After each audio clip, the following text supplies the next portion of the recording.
peran serta bawahan, tapi tetap yang menentukan seorang pemimpin dengan pertimbangan-pertimbangan aspirasi, pandangan, kritik, saran dari bawahan.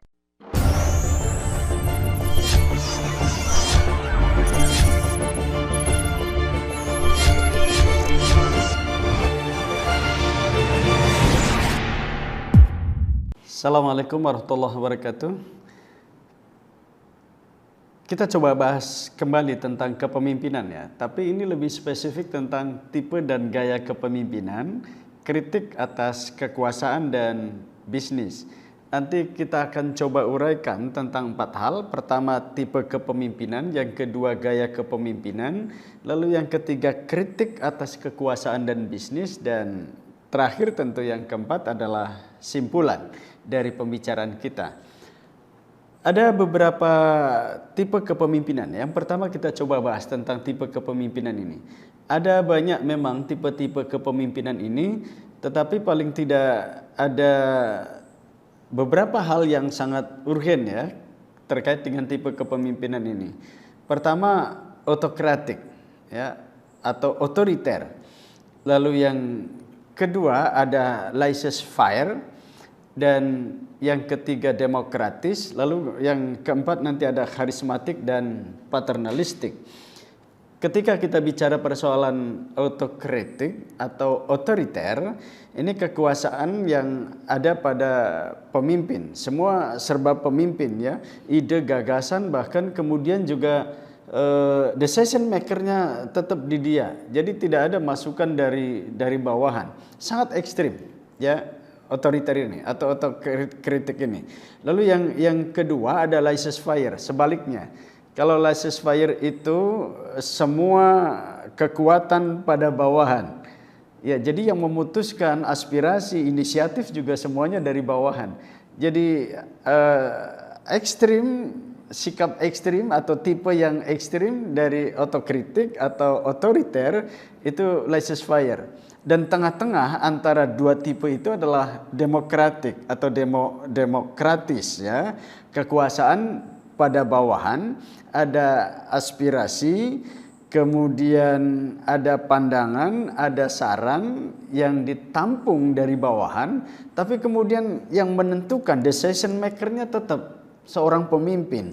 Ya, jadi tidak kemudian semuanya dari serba pimpinan, tapi di situ kemudian ada peran serta bawahan, tapi tetap yang menentukan seorang pemimpin dengan pertimbangan-pertimbangan aspirasi, pandangan, kritik, saran dari bawahan. Lalu kemudian ada tipe kepemimpinan karismatik, ya ini kekuasaan juga pada pemimpin yang mengandalkan harisma. Yang itu kemudian banyak diperlihatkan atau difragmentasikan di pesantren-pesantren oleh para kiai sebagai pimpinan di pondok pesantren itu. Lalu yang berikutnya ada paternalistik. Ini juga kekuasaan pada seorang pemimpin dengan tipe kebapaan. Dia bisa ngemong, bisa membimbing bawahannya. Tetapi ini yang berbahaya dari paternalistik itu adalah terkadang banyak bawahan yang patuh, taat, asal bapak senang di depan, tapi kemudian di belakang dia tidak taat gitu. Ini kelemahan dari paternalistik ya. Lalu yang kedua tentang gaya kepemimpinan ya. Ada gaya ini misalnya persuasif, pendekatannya menggunakan pendekatan yang menggugah perasaan pikiran. Lalu bawahannya pekerjaan dilaksanakan atas dasar kemauan sendiri. Jadi secara persuasif didekatkan mereka, dinarasikan program-programnya, dimotivasi supaya mereka bawahan itu termotivasi untuk melakukan sesuatu ya. Tidak kemudian berdasarkan pada reward and punishment yang sangat terpaksa itu. Kemudian ini yang diperlihatkan pada gaya kepemimpinan yang represif. Dengan pendekatan gaya kepemimpinan dengan cara memberikan tekanan-tekanan, ancaman-ancaman yang diberikan kepada bawahan. Sehingga bawahan melakukan pekerjaan dilaksanakan atas dasar rasa takut. Ya, takut karena ada ancaman, ada intimidasi yang dilakukan oleh seorang pemimpin. Itu gaya represif. Lalu yang ketiga, partisipatif. Pendekatannya, pemimpin menerapkan sistem terbuka, open management, informasi dan pembinaan kaderisasi mendapat perhatian serius. Ya, jadi dengan partisipatif ini ingin kemudian ada transparansi di situ. Ya, kalau bahasa Nabi itu ada tabligh ya, menyampaikan, tidak ada yang disembunyikan. Program itu kemudian disampaikan kepada bawahannya, dan di situ kemudian yang lebih penting lagi adalah keberhasilan kepemimpinan itu bagaimana dinilai melakukan kaderisasi dengan baik. Bawahan, pekerjaan dilaksanakan atas dasar rasa nyaman karena bekerja sama dengan pimpinan. Jadi melibatkan bawahan sehingga ada partisipasi di situ, merasa dilibatkan.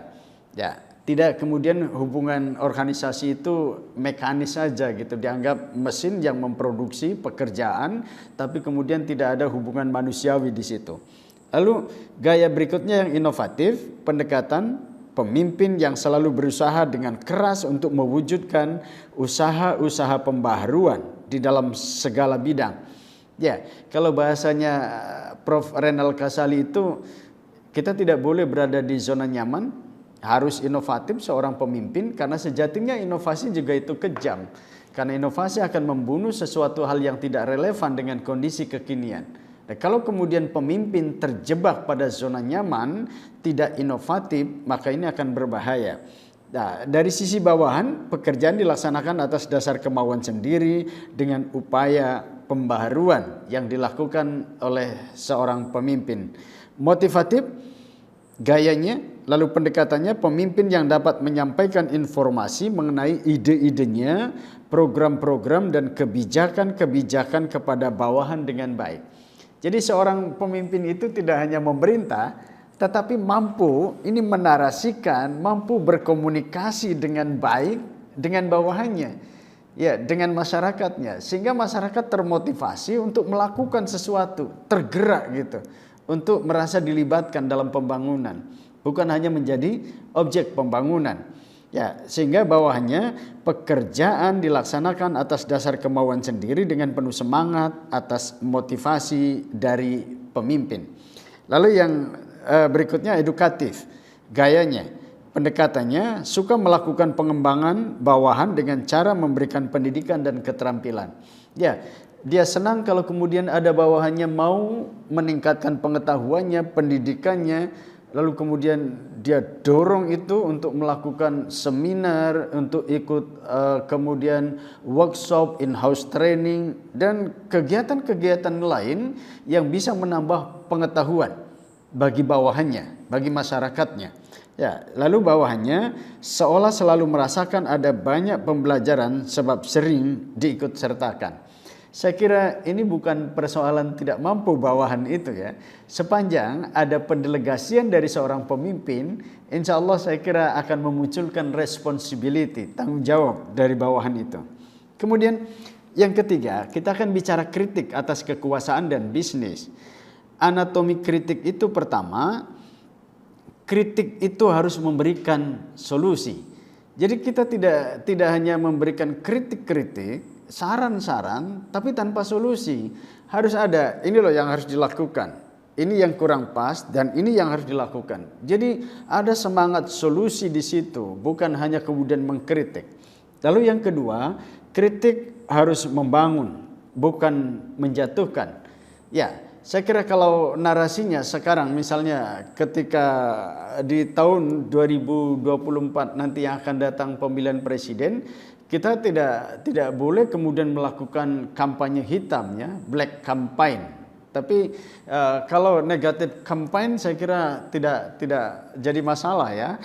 Misalnya kita mengkritik kebijakan-kebijakan yang dilakukan oleh incumbent, tapi jangan kemudian menyerang secara pribadi. Ya, itu namanya menjatuhkan. Lalu yang ketiga, acuan kritik bukan ideal kesempurnaan. Ya, kita mencoba untuk mengeliminir sesuatu hal yang tidak baik, tidak bagus. Ya, walaupun saya kira kalau menuju ke kesempurnaan tidak ada yang sempurna. tapi sebagai sebuah ikhtiar usaha, tidak ada yang salah gitu. Ya, lalu yang keempat, sasaran kritik adalah realitas sosial produk institusi manusia. Jadi bukan pada pribadi ya, tapi pada kebijakan-kebijakan yang dilakukan institusi oleh seorang pemimpin.